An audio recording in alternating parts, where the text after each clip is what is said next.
Tuya es, oh Jehová, la magnificencia y el poder, la gloria, la victoria y el honor, porque todas las cosas que están en los cielos y en la tierra son tuyas. Tuyo, oh Jehová, es el reino y tú eres excelso sobre todos. Seamos todos bienvenidos al culto. Me voy a permitir hacer una oración para iniciar. Señor, te damos gracias porque tú nos permites estar aquí el día de hoy reunidos, Señor. Permite que llegue tu palabra, Señor, a nuestro corazón y a nuestra mente y que apliquemos todo lo que aprendamos el día de hoy en nuestra vida. Amén. Ahí voy.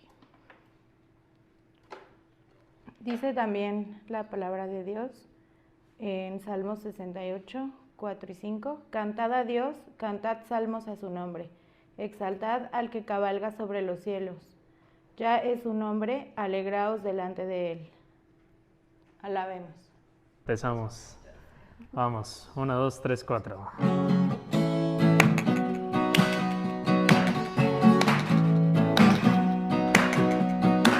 Jesús, tú eres el amigo que me ama. Jesús, tú eres la esperanza de mi vida. Eres tú. Eres tú. Jesús, tú eres el camino y la vida. Jesús, tú eres salvación y alegría. Eres tú. Eres tú. Tú eres Rey, eres Señor, y en una cruz fuiste a vencer. Engrandecido eres Dios, te levantaste con poder.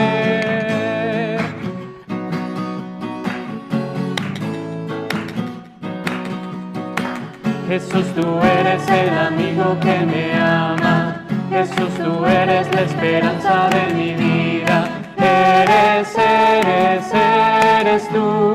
Eres tú. Jesús, tú eres el camino y la vida. Jesús, tú eres salvación y alegría. Eres tú. Eres tú. Tú eres Rey, eres Señor, y en una cruz fuiste a vencer.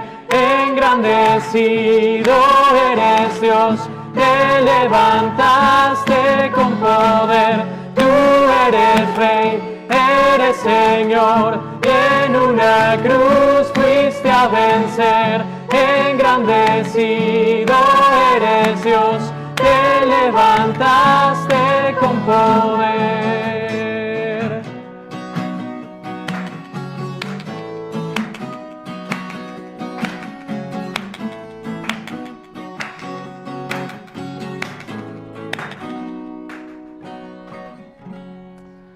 Amén. La guitarra no se escucha mucho porque es electroacústica, pero estoy haciendo lo posible. Vamos a seguir cantando a nuestro Dios, Él sí escucha, es para Él al final de cuentas, ¿no? Si Él es omnisciente, puede escucharnos también, es omnipotente. Entonces, pues realmente, aunque no tengamos el equipo listo y aunque no tengamos tal vez ni la voz para cantar fuerte, ni la guitarra que suene fuerte, es para Él y Él nos escucha. Y Él escucha la intención de nuestro corazón. Así que vamos a cantar ahora sí con ese pensamiento en nuestra mente. Vamos a cantar a nuestro Dios.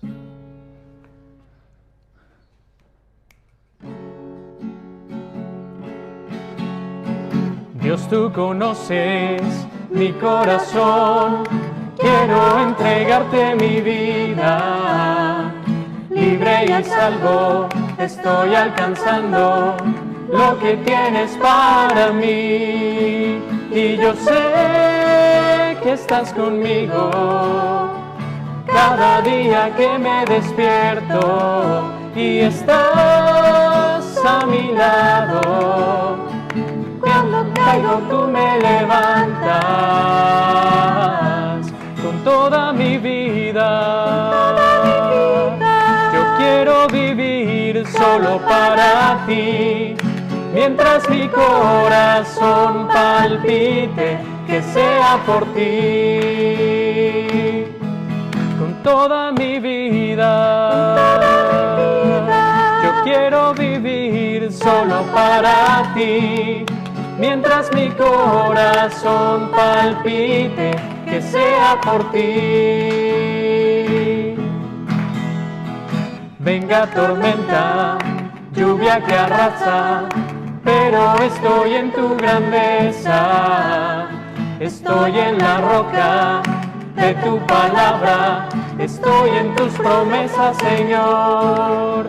Y yo sé que estás conmigo cada día que me despierto, y estás a mi lado, nunca rendirme, con toda mi vida. Yo quiero vivir solo para ti, mientras mi corazón palpite, que sea por ti. Con toda mi vida, yo quiero vivir solo para ti, mientras mi corazón palpite, que sea por ti. Mientras mi corazón palpite, que sea por ti. Mientras mi corazón palpite, que sea por ti. Amén.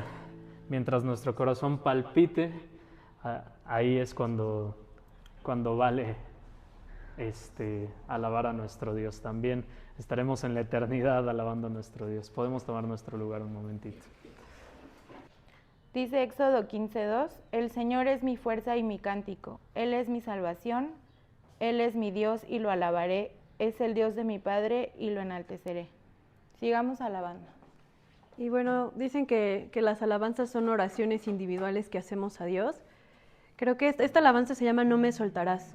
Y a veces cuando estamos en tiempos buenos, donde no pasamos por algún dolor, nos sirve para reforzar la enseñanza que nos da Dios, pero yo creo que son en momentos difíciles, de dolor, de incertidumbre, donde realmente toma un sentido más vivo para nosotros. Entonces, yo creo que cada uno de nosotros hemos llegado a pasar por circunstancias que han sido difíciles, así que en esta ocasión, pues con el mismo corazón, con las mismas ganas de decirle esto a Dios, saber que Él no nos va a soltar en cualquier momento, pues cantemos y alabémosle a Él.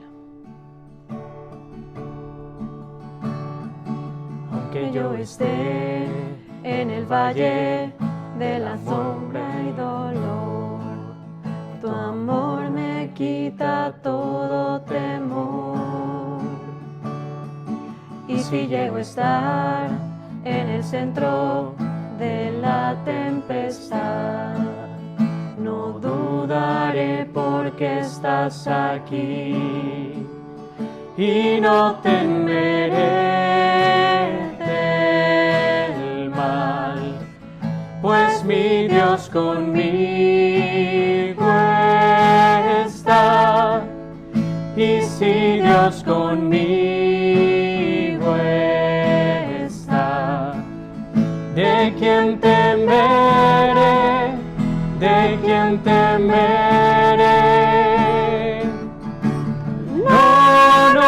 No me soltarás en la calma o la tormenta. No me soltarás en lo alto o en lo bajo. No me soltarás, Dios, tú nunca me dejarás.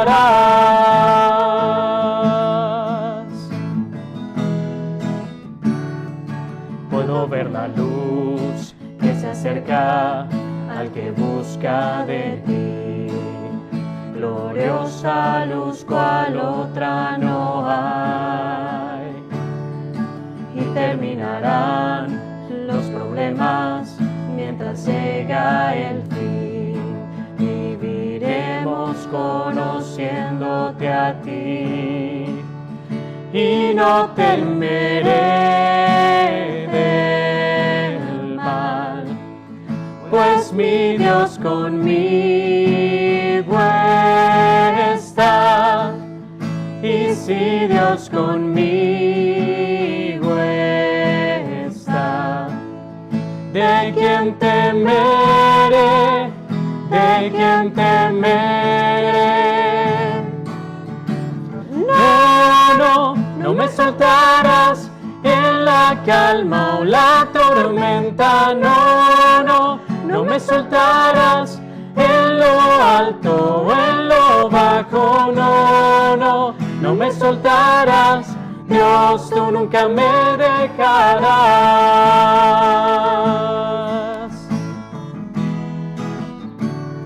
Y puedo ver la luz que se acerca al que busca de ti, y terminarán los problemas mientras llega el fin. Voy a alabarte, voy a alabarte,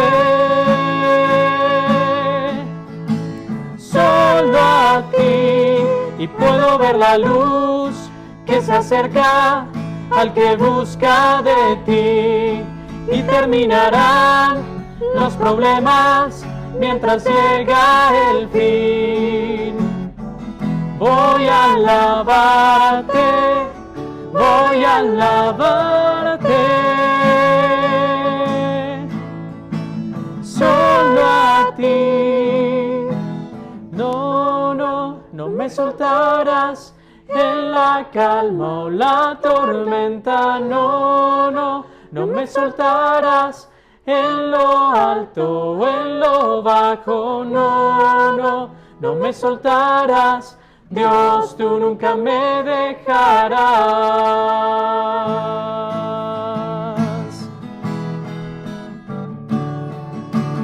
No me soltarás en la calma o la tormenta. No me soltarás en lo alto o en lo bajo. No me soltarás. Dios, tú nunca me dejarás.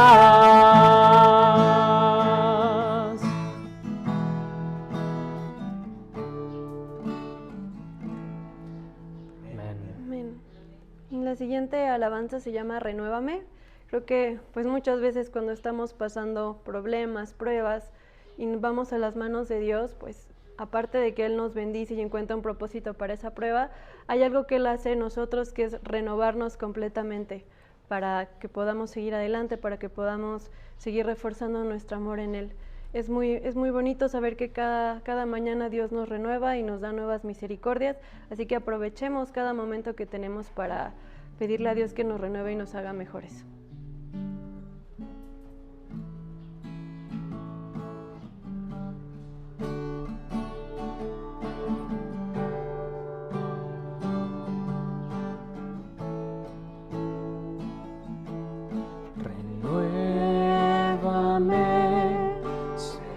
Señor Jesús, ya no quiero ser igual. Renuévame, Señor Jesús,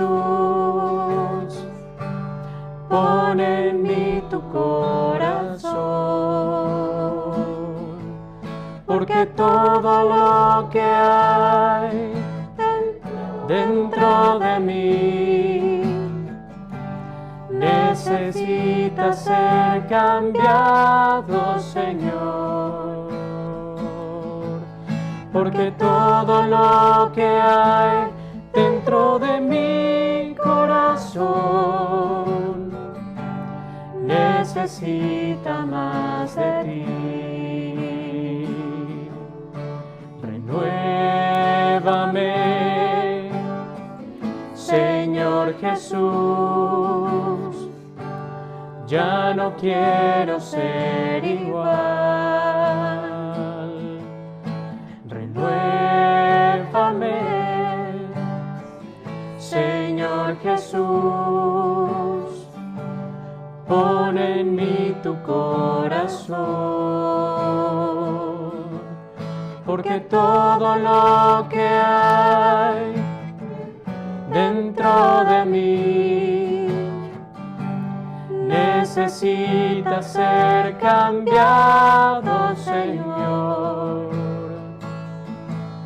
Porque todo lo que hay dentro de mi corazón necesita más de ti. Necesita más de ti. Necesita más de ti. Te pedimos, Señor, por favor, que tú renueves nuestros corazones, nuestros pensamientos, cada célula de nuestro ser, Padre. Muchas gracias porque tú vives en nuestro corazón y tú tienes la capacidad de hacer esto. Sabemos que necesitamos de ti todos los días, en cada momento, pero haznos conscientes, Señor, de esa necesidad tan grande que tenemos de ti, que siempre busquemos en ti poder saciar esa necesidad y no en otra cosa. Gracias, Señor. En el nombre de Jesús. Amén. Vamos a continuar entonces con esta serie de sermones que se llama A los pies del Maestro, discípulos que dejan huella. Pero antes de eso, mis hermanos, si tienen una Biblia impresa, electrónica, celular, todas se valen. Vamos a hacer nuestra profesión de fe que dice: la palabra de Dios contenida en este libro es la verdad que acepto creer, es la enseñanza que me comprometo a seguir y es la esperanza que me atrevo a confesar. Nada me impide recibirla, nadie evitará que la haga parte de mi vida y por ningún motivo dejaré de proclamarla. Estoy aquí para leerla, oírla y vivirla diariamente. Amén. Pues hermanos, este año el énfasis es el discipulado en toda la red Oreb. Y el nombre del sermón es Llamados a vivir cosas extraordinarias. Llamados a vivir las cosas extraordinarias. Fíjense que estaba yo leyendo y dentro de las cosas que leía, estaba yo escuchando qué son las cosas extraordinarias y me encontré por allá un artículo muy interesante de mercadotecnia. Yo creo, no sé a qué te dedicas, Alexis, pero probablemente sepas mucho más, ¿verdad? Que yo de la mercadotecnia, ¿sí? Pero sí, fíjense que la mercadotecnia nos habla de la cultura empresarial, nos habla de estrategias, de planes, de procesos para posicionar mejor una marca, un producto, un servicio. ¿Ok? Y lo que nos dice la mercadotecnia es que lo mejor es la recomendación de boca en boca. Y esa recomendación de boca en boca se da cuando alguien tiene una experiencia agradable, favorable para ese producto o ese servicio. ¿Sí? Imaginemos cómo era la cuestión de la mercadotecnia en la época del Señor. Pues no había nada, no había medios de comunicación, nada electrónico, nada que pudieras posicionar tu marca, un anuncio en Facebook o anunciarte en TikTok o contratar youtubers que te pudieran hacer conocido y más likes, y etcétera, etcétera. Lo que vemos hoy es una parafernalia de comunicación. Pero ¿cómo era en ese tiempo? De boca en boca. De boca en boca. Así, la gente que había estado cerca del Señor, la gente que había presenciado cosas extraordinarias del Señor, la gente que le había escuchado, seguramente había hecho que se corriera la voz. Y en Galilea, pues, se juntaban muchedumbres, fíjense. Este pasaje que vamos a estudiar hoy, que es Lucas 5, del 1 al 11, empieza con esto precisamente. Una muchedumbre queriendo escuchar al Señor, queriendo gozarse con su palabra. Y entonces, bueno, esto es a través de ¿qué? De experiencias extraordinarias, experiencias extraordinarias. Y desde el punto de vista empresarial, nos dicen, tiene que ser inesperada la experiencia y tiene que ser con una carga emocional importante, desde el punto de vista empresarial. Pero ¿qué es lo que vemos en la actualidad? Asociaciones pseudo-religiosas que explotan esto, precisamente. Hablan del evangelio, pero no son el evangelio verdadero. pero sí hablan del emocionalismo, del sensacionalismo y de cosas inesperadas. Por eso tienen éxito, pero un éxito mundano, un éxito terrenal, un éxito carnal, pero tienen éxito. Para la gente es muy impactante ver cómo los tumban, ver cómo empiezan así como a convulsionar, ¿verdad? Cómo empiezan a hablar en lenguas y dicen, pues es sensacionalismo, es emocionalismo, pero son artilugios humanos.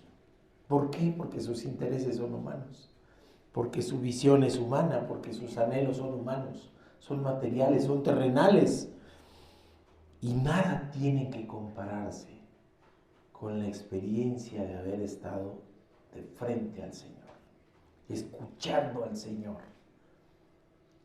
viendo al Señor caminar, viéndolo sí hacer milagros, sí, pero Él no vino solamente a curar cuerpos enfermos, a dar sanidad física. Él venía a mostrar el reino de Dios. Y eso lo hace a través de la enseñanza. Eso lo hace a través de su propia palabra. El Verbo divino encarnado viene y se manifiesta. Así que nada tiene que ver. Pero si vemos pues entonces esa recomendación de boca en boca. Si vemos eso que lo llevó no solamente en Galilea, sino en Jerusalén mismo, siendo recibido como rey, como lo que es, como lo que era en ese momento. Encima de un pollino para que se cumpliera la palabra, pero debió haber sido grandioso, debió haber sido emocionante. ¿Y qué es lo que nos invita ahora, en este momento, en nuestra actualidad? Precisamente a acercarnos a Jesús, precisamente a experimentar en nuestra vida a Jesús. A veces vemos que se toma mal el término de experimentar, como que es ensayo y error. Voy a experimentar, si me sale bien, qué bien, si no, pues borrón y cuenta nueva. Y a veces eso lo aplican hasta en los matrimonios. Ay, eso está muy mal. En las relaciones humanas, en la escuela misma. Hay gente que lleva 6 inscripciones a 6 carreras diferentes. Voy a experimentar. Pero no, el término de experimentar aquí es tener una vivencia cercana con Cristo. Es decir, escucharlo, sentirlo, palparlo, vivirlo, y eso aplicado a nuestra vida. Eso es a lo que nos llama el Señor, experimentarlo. Nos reta como los retó a ellos. Así que vamos a empezar el pasaje. La primera enseñanza, la extraordinaria realidad de ver y escuchar a Jesús. ¿Qué nos dice Lucas 5, 1 y 2? Dice, aconteció que estando Jesús junto al lago de Genezaret, el gentío se agolpaba sobre él para oír la palabra de Dios. Y vio 2 barcas que estaban cerca de la orilla del lago, y los pescadores, habiendo descendido de ellos, lavaban sus redes. Vamos a orar para que sea el Señor quien nos hable hoy. Señor bendito, gracias Señor, tú eres bueno, tú tienes en tu mente, en tu corazón, Padre bendito, el que seamos tocados a través de tu palabra, Padre, el que nos exhortes, el que nos lleves a tomar decisiones, a tomar postura en la vida, según tu voluntad y tu palabra, Padre bendito. Te rogamos que nos hables el día de hoy y que esa exhortación se traduzca en hechos en nuestra existencia, Padre, nuestra existencia terrenal, pero con trascendencia a la eternidad. Te rogamos que nos hables hoy, que sea tu voz la que se escuche, en el nombre de Cristo Jesús. Amén. Entonces empezamos con estos 2 versículos, mis hermanos. El metódico y meticuloso Lucas, saben que era médico y decían que era así historiador y muy detallista, inicia esta porción del Evangelio conocida como la pesca milagrosa con la palabra aconteció. Aconteció. La utiliza 6 veces en su Evangelio, 6 veces para remarcar lo certero de los hechos. Algunas cosas ya realizadas, ya hechas, ya certeras. Y Lucas tiene la ventaja de que no tomó solamente un informante. Seguramente investigó. Así que tomó diferentes puntos de vista de la gente que fue testigo ocular y auditivo de ese asunto. Seguramente varios y desde diversos puntos de vista le ayudaron para la reconstrucción de esta escena. Y lo primero que nos da es la ubicación geográfica. Nos dice el lago de Genesaret, que también es otro nombre con el que se conoce al mar de Galilea. Y está un pueblo con el mismo nombre, Genesaret, situado a las orillas. ¿Cómo en el mar de Galilea? ¿Cómo es el mar de Galilea? Es un lago en realidad, un lago de agua dulce, 21 kilómetros de norte a sur, 13 de ancho de este a oeste y una profundidad máxima de 48 metros. O sea, es un cuerpo de agua enorme, verdaderamente enorme. Por eso le llaman también mar. Es el lago de agua dulce también más bajo en relación a la altura del nivel del mar, que está a 212 metros. Tiene muchos manantiales, pero el principal que lo alimenta es el río Jordán. Y hay una característica importante que lo vamos a utilizar en una enseñanza después. Es conocido porque tiene sus tormentas repentinas. Nosotros deberíamos de ser llamados también Mar de Galilea, ¿verdad? Que a veces estamos muy bien y de repente tenemos nuestras tormentas repentinas y violentas además. Y pues hay muchos pueblos alrededor de eso. Y entonces vemos, es un pueblo de pescadores. Es gente que se dedica a la pesca, pero es un pueblo pequeñito. ¿De dónde salió entonces la multitud que se agolpaba? No sé si alguna vez han estado en algún concierto o en algún evento masivo en donde es tremendo, no se puede ni caminar. Hay gente que se desmaya y no se cae porque está sostenida por los demás. Sí, de verdad, o sea, está tan apretado y a veces no quiere el metro, ¿verdad? El metro en hora pico, no me quiero bajar y ahí me llevan, ¿no? Ahí me llevan o me suben. Sí, exactamente, eso es lo que estaba experimentando el Señor. Una muchedumbre que se agolpaba, dicen. Hay otros pasajes en donde sucede lo mismo. ¿Se acuerdan del pasaje de la mujer que sanó, que tenía flujo de 12 años? Igual en esa muchedumbre el Señor sintió que salió poder de él. Así que él estaba acostumbrado a esas muchedumbres. Estaba acostumbradísimo a eso. Porque, ¿y cómo fue pues entonces que se llegó a esto? De boca en boca. De boca en boca. Gente que testificaba, gente que decía, gente que hablaba de lo que había visto del Señor. Y ahora es bien interesante, fíjense cómo nos dice Lucas. El gentío se agolpaba sobre él para oír la palabra de Dios. Sí, es cierto, había gente que iba a buscar sanidad física. Había gente seguramente que iba por curiosidad. Vamos a ver si es cierto. Vamos a ver qué de diferente dice este maestro a los otros. Pero había gente que tenía el anhelo de escuchar. Y aquí nos dice, ¿qué querían escuchar? Oír la palabra de Dios. Cada uno tenemos un canal de aprendizaje diferente, ¿no? Distinto, diciéndonos, yo soy más auditivo, ¿no? Pues que yo soy más visual, que yo soy más kinestésico, si lo han escuchado, ¿verdad? Luego le digo a Carlos, vamos a hacer cuentas. Y me dice, pues ya hicimos. No, es que nada más me comentaste tú y yo necesito estar sentadito y escribiendo. Porque si no, haz de cuenta que no. Sí, la gente tenía anhelo de conocer del reino de Dios. Y tenía ahí enfrente al divino maestro. Hay predicadores excelentes, extraordinarios. Ayer me encantó la predicación del paz del matrimonio. Me fascinó. Y lo admiro muchísimo. Pero se imaginan tener al Señor ahí enfrente, al mismísimo Jesús. Y entonces, bueno, lo aprietan. ¿Y hacia dónde? ¿Cuál era el único lado hacia donde no había gente? Pues hacia el mar. de la playa o las rocas, no sé, llenísimo y la gente apretujándolo ahí. ¿Y qué es lo que hace él entonces? Lo que hace es, bueno, pues, va a invitar a Simón a que le deje subir a una barca y se aleje un poquito de la orilla. Aquí en este pasaje vamos a ver 3 órdenes, 3.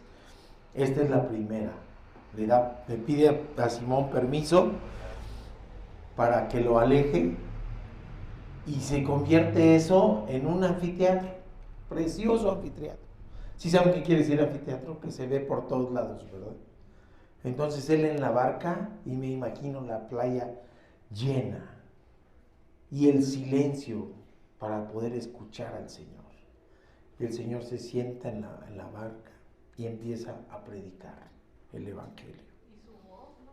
Su voz, sí, me imagino, su voz debió haber sido una voz potente para que la multitud la escuchara.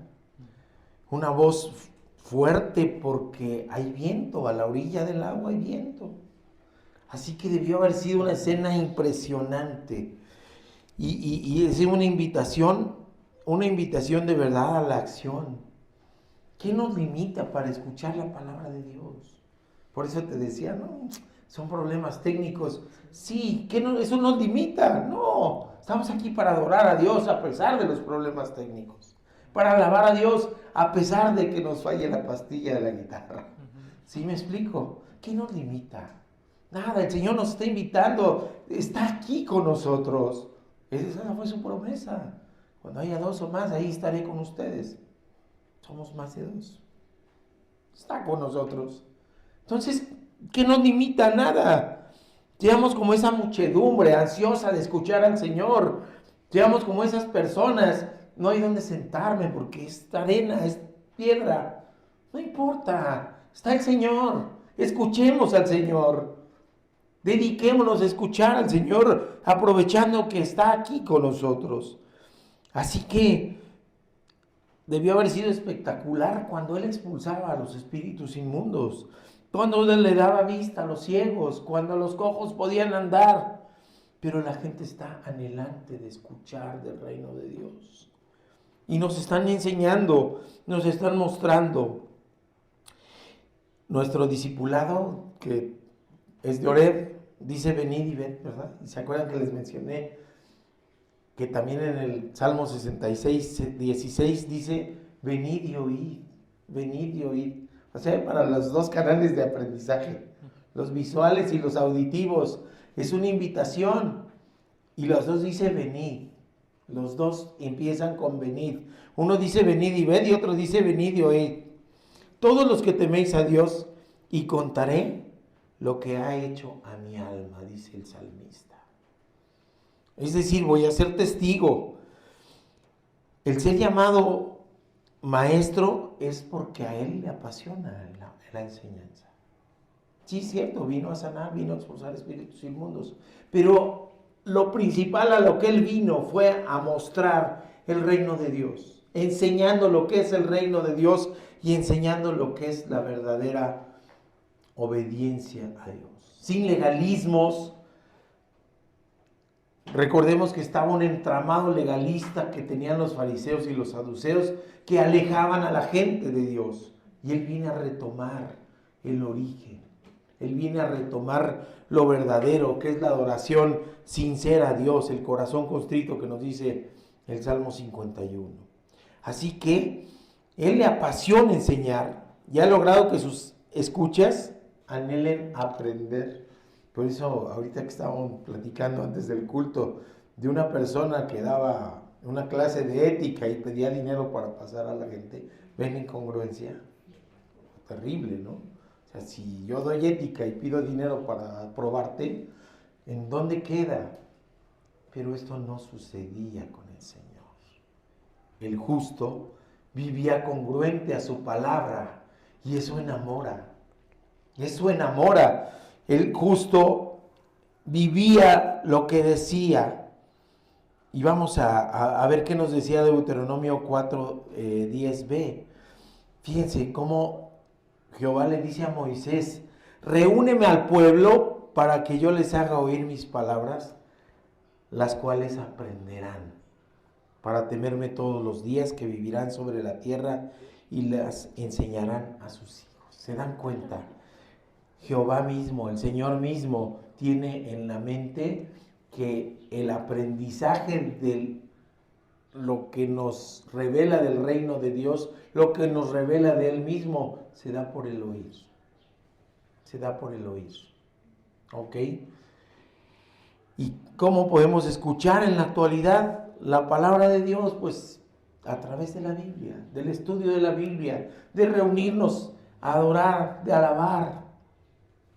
Y que el entorno no nos estorbe, que el entorno no nos genere ninguna distorsión en nuestra percepción, porque lo más importante es la palabra de Dios.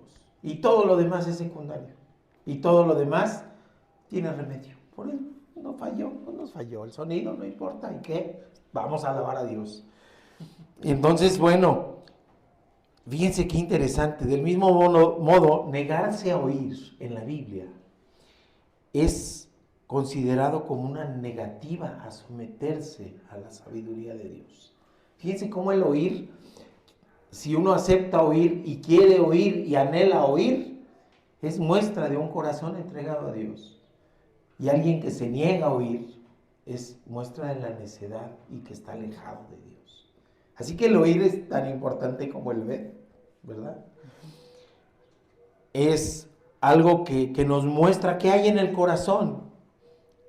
Anhelar de la palabra es someterse a la sabiduría y a la soberanía de Dios.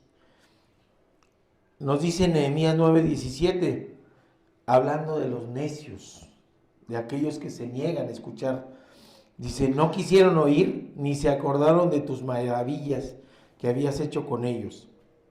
Antes endurecieron su cervix y su rebelión pensaron poner caudillo para volverse a su servidumbre.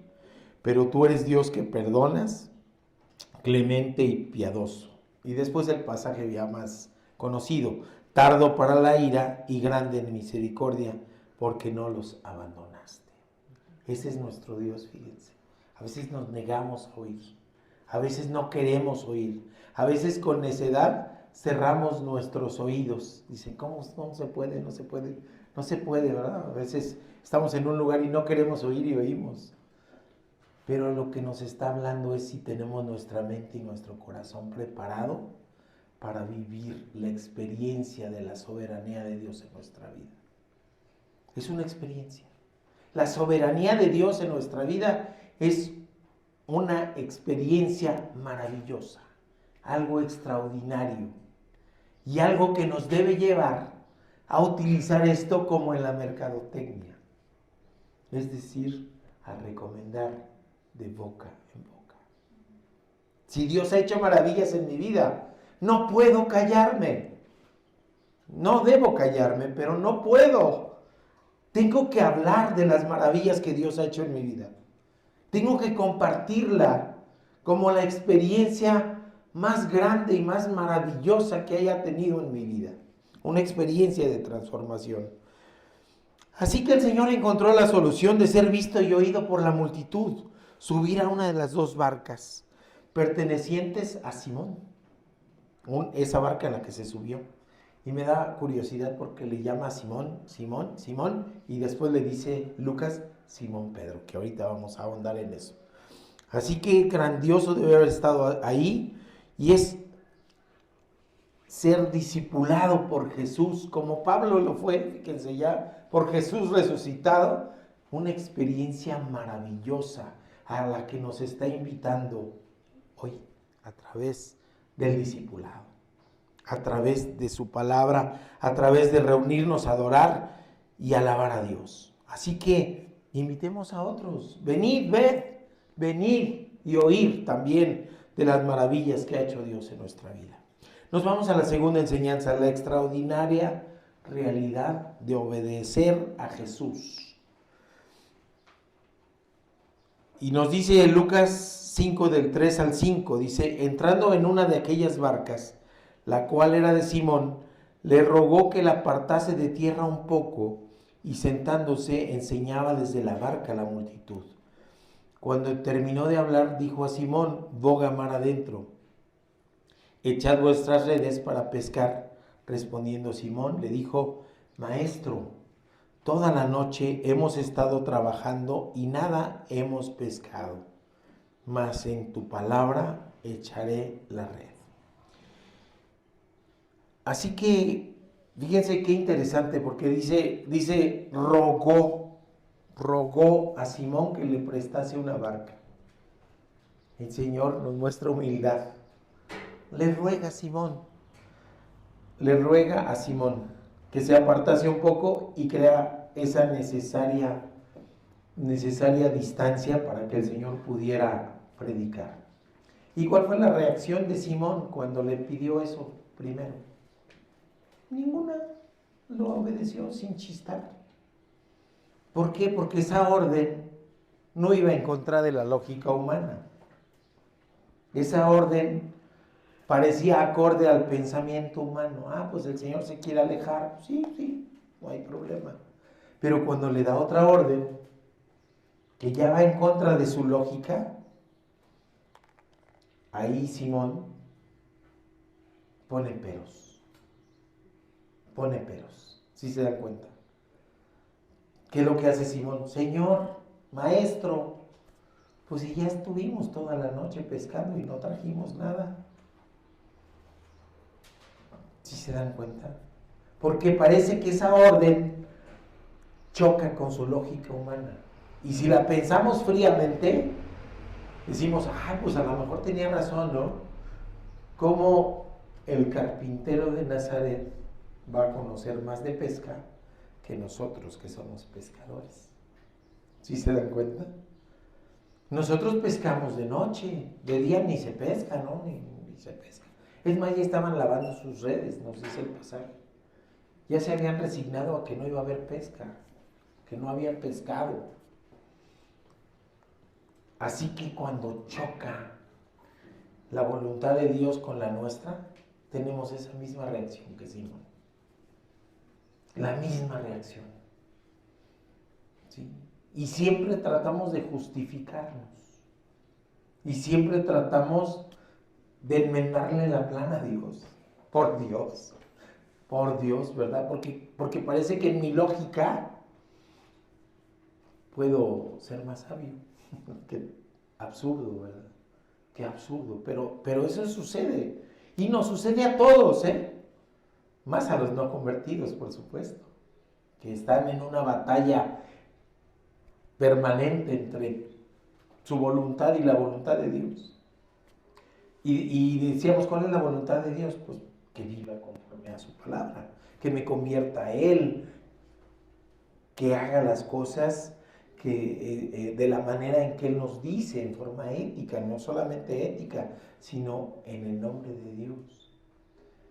Y en cambio, el necio dice: no, pues a mi manera, decía la canción aquella, ¿no? Y platicábamos en la semana de eso. Hay gente que dice: así soy y qué, voy derecho y no me quito.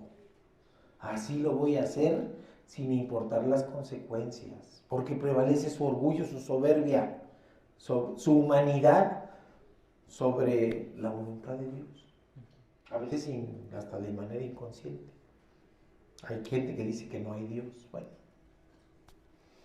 sí, pero hay gente que dice: sí, conozco de Dios, pero tengo una referencia lejana, como que por ahí, ¿no? Lo festejamos en Semana Santa, que aprovechamos para las vacaciones, por eso digo festejar, y festejamos Navidad, para las fiestas, las posadas, pero nada más. O voy y me congrego cuando hay fiesta o cuando hay velorio. Una noción lejana de Dios. Pero eso no es para nosotros.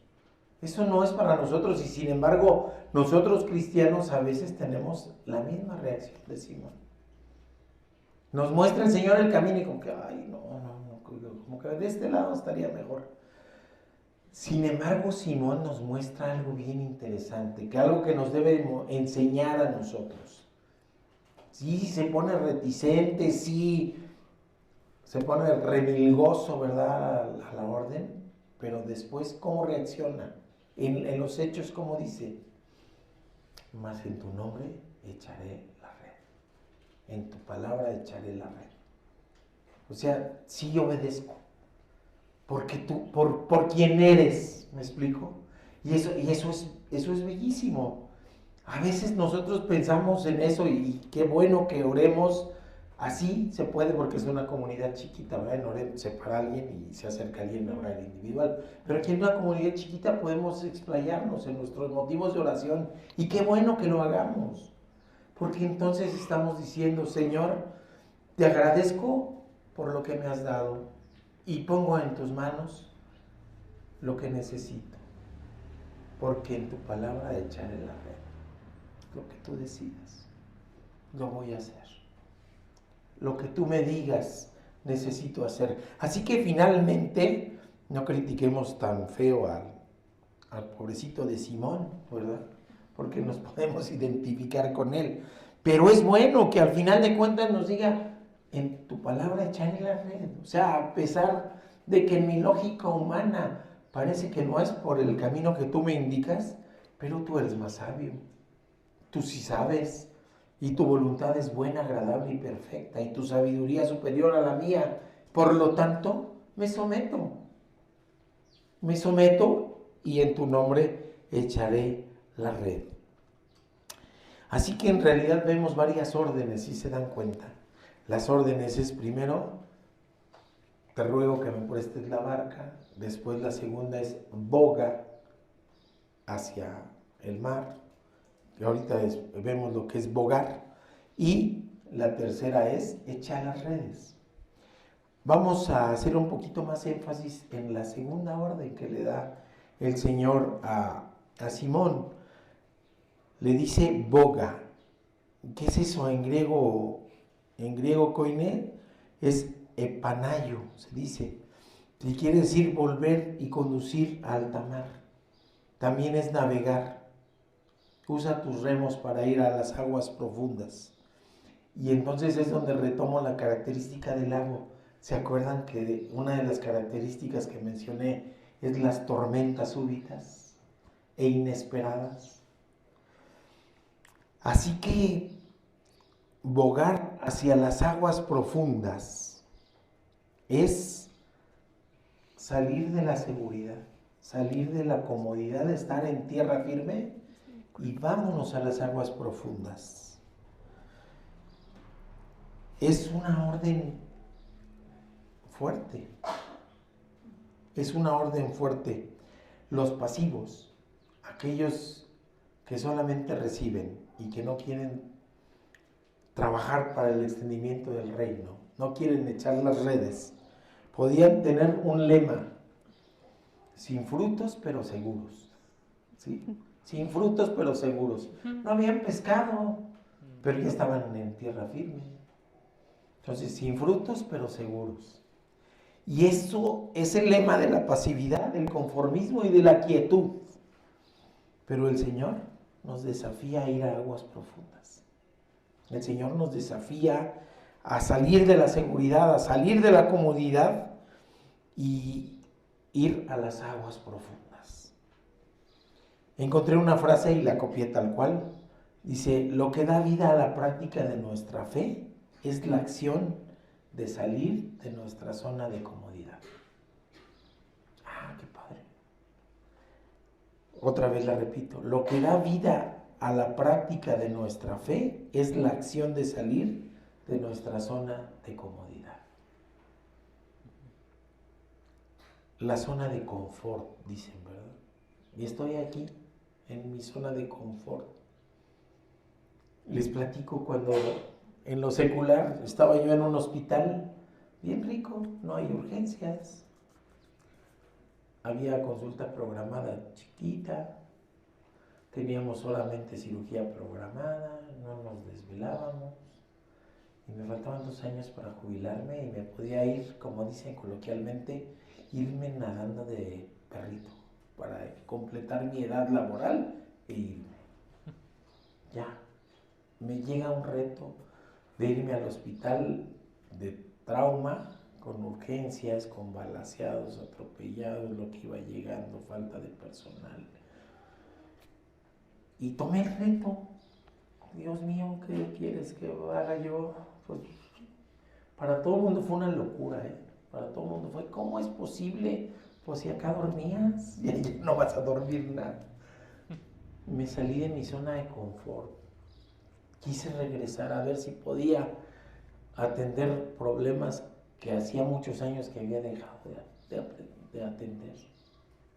Esas urgencias. Podemos estar en nuestra vida espiritual nadando de a perrito, como dice, coloquialmente, sin esforzarme, recibiendo. Y copié otra frase que también me gustó, porque lo que nos está invitando el Señor es a romper la rutina, a aceptar los retos. Y yo creo que es muy pertinente para nosotros. Esta no es frase, más bien es un párrafo que dice, hay quien vive la vida cristiana sin correr riesgos y se convierte en una simple rutina. Ir a la iglesia ya no es un deseo del corazón, sino voy el domingo porque tengo que ir. Voy a estudiar la palabra porque tengo que estudiarla. Voy a hacer el devocional porque tengo que hacerlo. Cuando en nuestra vida entra eso del tengo que hacerlo y va por encima del necesito hacerlo, creo que es un medidor que nos permite darnos cuenta que estamos perdiendo la pasión y entrando en una zona peligrosa que es justamente la rutina. Entonces, ¿a qué nos está invitando el Señor? Cierro las comillas, ya la cita textual. ¿A qué nos está invitando el Señor? Vámonos a las aguas profundas. Vamos a correr riesgos en el nombre del Señor. Vamos a avanzar. No nos quedemos pasivos, no caigamos en la rutina. ¿Hacia dónde tenemos que ir para ir a las aguas profundas? Y eso es muy pertinente para nosotros, muy pertinente. ¿Qué necesitamos hacer para salir de la rutina? ¿Qué necesitamos hacer para atrevernos a más? Pongámonos en oración, que el Señor nos diga, para no caer en esa rutina. Y tenemos un ejemplo hermoso de la iglesia Oreb, hermoso. Ya no cabían en Plutarco. Ya no cabían. ¿Qué había que hacer? Buscar un recinto donde pudieran hacerlo. ¿Y qué pasó? Hubo resistencia en Oreb. Hubo gente que se alejó de la iglesia, Oreb, porque se utilizaba un salón de baile en el sindicato de los músicos. Hubo gente que no quiso ir a las aguas profundas y se alejó. Y hubo gente que dijo sí. Y el resultado ahí está. El resultado es precioso. Se atrevieron a cruzar el río, no el Jordán, sino el Churubusco, ¿no? Para ir del otro lado del río y poder atreverse a cosas nuevas y a cosas diferentes. Y cuando hacemos eso en el nombre del Señor, tenemos una experiencia extraordinaria de vida que nos puede llevar a tener los frutos que el Señor tenga destinados para nosotros. Así que salgamos de la rutina, atrevámonos a ir a las aguas profundas. El Señor nos dice, boga hacia las aguas profundas. Vamos a tomarle la palabra. Luego he soltado aquí algunas ideas, pero han sido eso, ideas. Nos ha faltado concretar, porque no es lo que diga el pastor, sino lo que diga la iglesia, teniendo a Cristo como cabeza. Así que esas ideas retomémoslas y como iglesia veamos hacia dónde tenemos que ir. Atrevámonos a las cosas profundas, atrevámonos, salgamos de esto y entonces podemos sentir la extraordinaria realidad de obedecer a Dios. Así que es un reto que nos marca.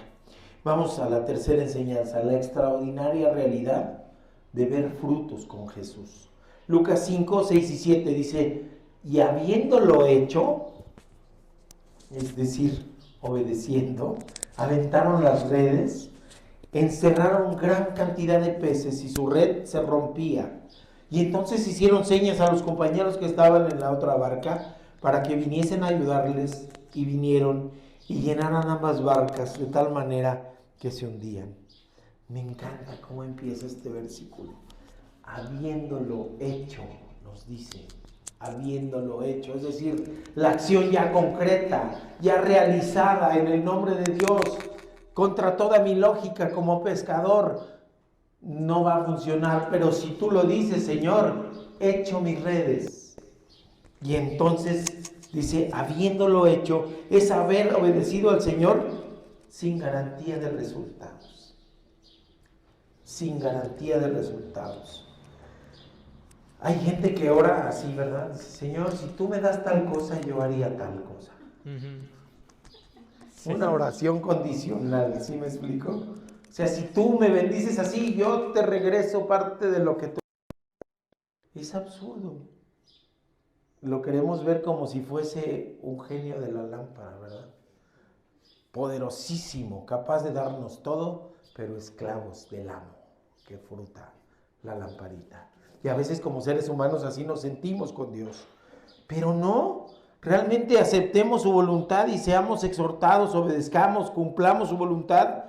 Y después, solamente después de haber obedecido, de habernos sometido a su voluntad y de haber hecho caso a su exhortación, entonces sí vamos a ver los frutos. Que a lo mejor ni son los que esperábamos, sino frutos diferentes. Y a lo mejor mucho más abundantes de lo que esperábamos. Porque el Señor nos bendice, dice su palabra, hasta que sobreabunde. Es decir, que si fuera leche, la servimos en un vasito y hasta se derrama la leche, ¿verdad? De que no tiene tan capacidad de contener a las bendiciones. Así que los frutos tienen que ver con eso. Primero, la obediencia y después ver los frutos, porque los frutos no van a depender de nuestra fuerza, sino de Dios. Esos frutos van a depender de Dios. Por eso yo creo que es bien pertinente decir, vale, sí, me arriesgo, me voy a las aguas profundas, porque yo sé que el resultado, si yo estoy contigo y tú conmigo, si estamos en la misma barca, va a ser de bendición. Porque esa es la voluntad de Dios. La pesca es milagrosa, sí. Por la cantidad de peces, sí. Pero eso era solo un símbolo. Un símbolo, porque Jesús lo que quería era mostrar quién era. Mostrar su poder. Mostrar que a través de la obediencia hay frutos. Mostrar que podían tener todo si tenían a Jesús en su corazón. Así que eso es lo que hace milagrosa la pesca. Esa petición de Jesús parecía carente de lógica, pero Simón obedece y los resultados los dejan pasmados. Y si hablamos de experiencias extraordinarias, desde el punto de vista de la mercadotecnia, ahí está una experiencia extraordinaria. Oye, la pesca más fabulosa que has tenido en tu vida de pescador, ¿cuándo fue? Cuando obedecí al Señor. Ah, qué hermoso. ¿Cuántos años? Luego nos da risa porque hacíamos esa cuenta en el hospital donde trabajaba. Oye, ¿cuántos años tienes de experiencia en infecciones? No, pues que yo 20, que yo 15, que yo 10. Y decíamos, oye, aquí juntito entre nosotros hay 60 años de experiencia. Lo juntábamos así me imagino a los pescadores, ¿no? ¿Cuántos años de pescador, Simón? ¿Cuántos años Andrés? ¿Cuántos años Juan? ¿Cuántos años Jacobo? ¿Cuántos años el papá de ellos, Zebedeo, que ahí andaba, yo creo? ¿Cuántos años los otros trabajadores? No, pues eran titipuchal de años de experiencia en la pesca. Pero llega el carpintero de Nazaret y les dice, por fe, obedéceme. Y por fe consiguen la más extraordinaria pesca en toda su historia. Así tan abundante, dice que las redes se rompían, tan abundante que repartieron la carga entre las dos barcas y las dos se hundían. Así que debió haber sido algo extraordinario. Y como dicen pueblo chico, chisme grande, imagínense al llegar a la orilla. No, hombre, Oye, una pesca increíble. Seguía ahí la multitud, quién sabe. Pero seguramente fue algo impresionante. Así que si queremos frutos verdaderamente edificantes para nuestra vida, no busquemos los frutos, busquemos a Dios. ¿Sí? Veamos que las bendiciones sobreabundan según su voluntad y no la nuestra. Y el Señor nos los dice claro, Mateo 6:13, buscad primeramente el reino de Dios y su justicia, y todas estas cosas os serán añadidas. Esa pesca era la añadidura, lo primero era estar con Jesús. Así que vivamos la extraordinaria realidad de ver los frutos de Jesús en nuestra vida. Y vamos a la última enseñanza, la cuarta, pero cortita, que dice la extraordinaria realidad de descubrir quién es Jesús y de ser transformados por Él. Lucas 5, del 8 al 11. Dice, viendo esto, Simón Pedro, me llama la atención que es la primera vez en el pasaje que Lucas le llama Pedro, cayó de rodillas ante Jesús diciendo, apártate de mí, Señor, porque soy hombre pecador. Porque la pesca que habían hecho, el temor se había apoderado de él y de todos los que estaban con él. Y asimismo de Jacobo y Juan, hijos de Zebedeo, que eran compañeros de Simón, y asimismo de Jacobo y Juan, hijos de Zebedeo.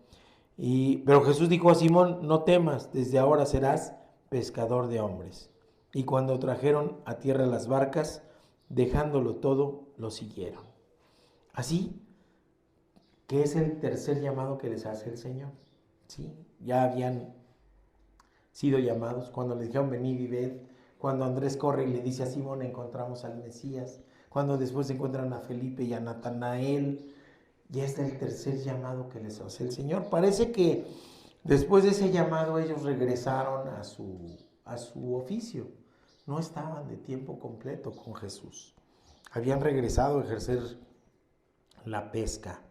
Pero ellos ya le conocían, ya habían recibido enseñanza, ya habían estado con él, ya habían escuchado de su enseñanza. Recordemos que Andrés y el otro discípulo, que parece que es Juan, habían estado con él toda una tarde. O sea, ya le conocían, por eso le obedecen, por eso le escuchan, pero ahora están en un hecho inesperado, insólito e inexplicable. Esa pesca no tiene una razón lógica para ellos. Así que lo que nos muestra Simón es una súbita conciencia de quién es Jesús y de quién es Él. Por eso le dice, aléjate que soy hombre pecador. Él tiene conciencia de su pecaminosidad, de su humanidad, pero toma conciencia de la divinidad de Dios, de la divinidad de Jesús, Dios encarnado.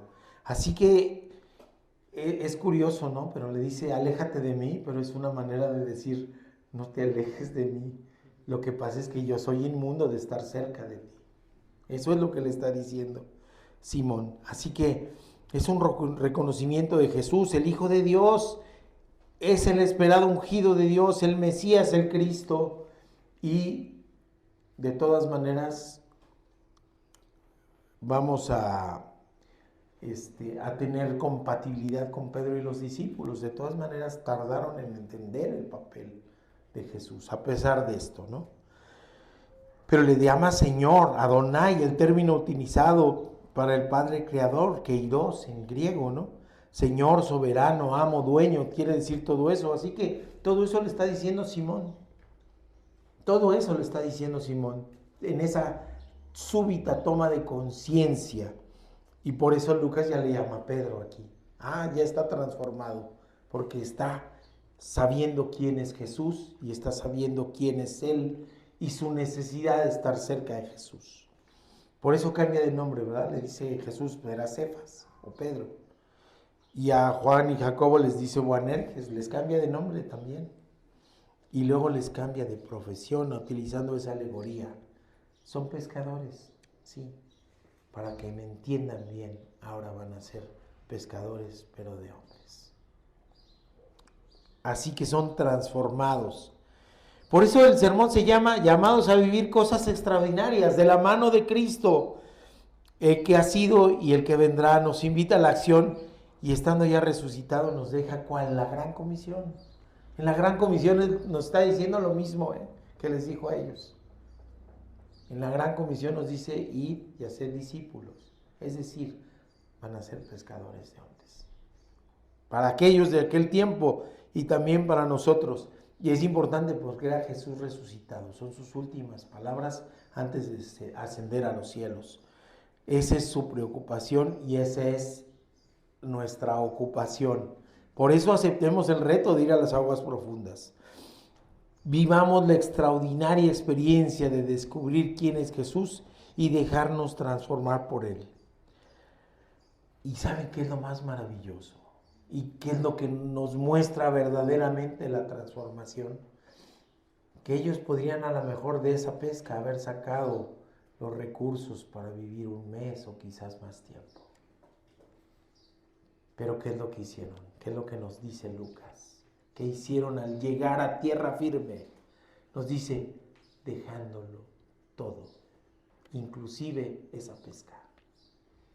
Dejándolo todo, siguieron a Jesús. Que no haya nada que nos impida seguir a Jesús.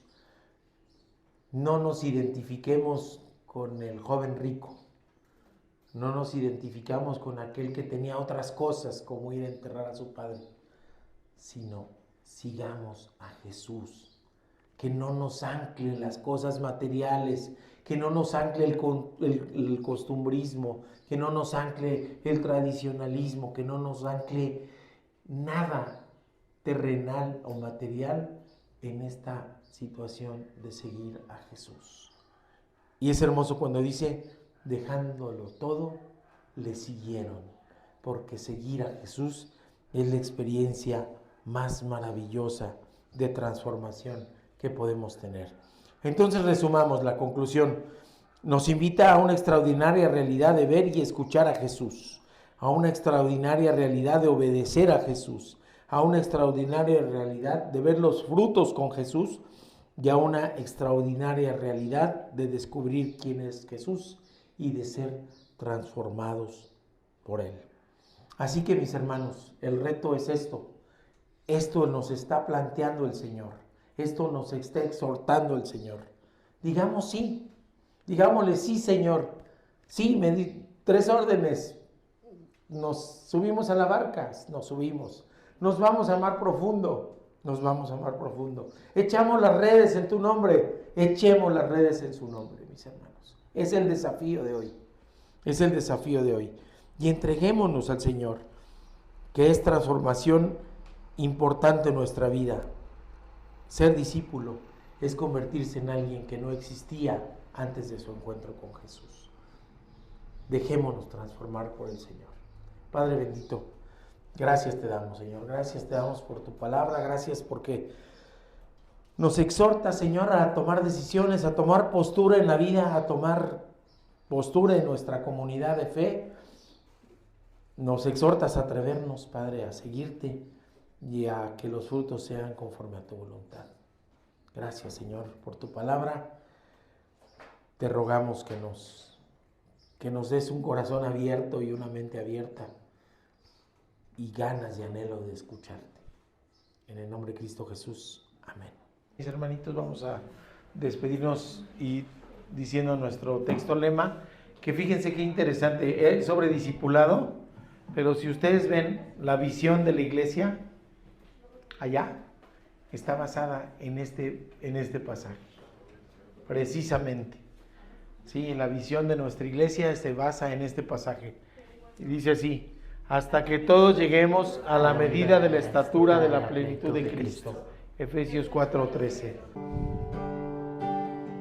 Entre la naturaleza, tu palabra se hace oír. Me recuerdas que me extrañas, yo también te extraño a ti. Aunque otros no te sigan, yo te seguiré, Jesús. Cargaré mi cruz al hombro, seguiré en pos de ti. Con Jesús me has cautivado.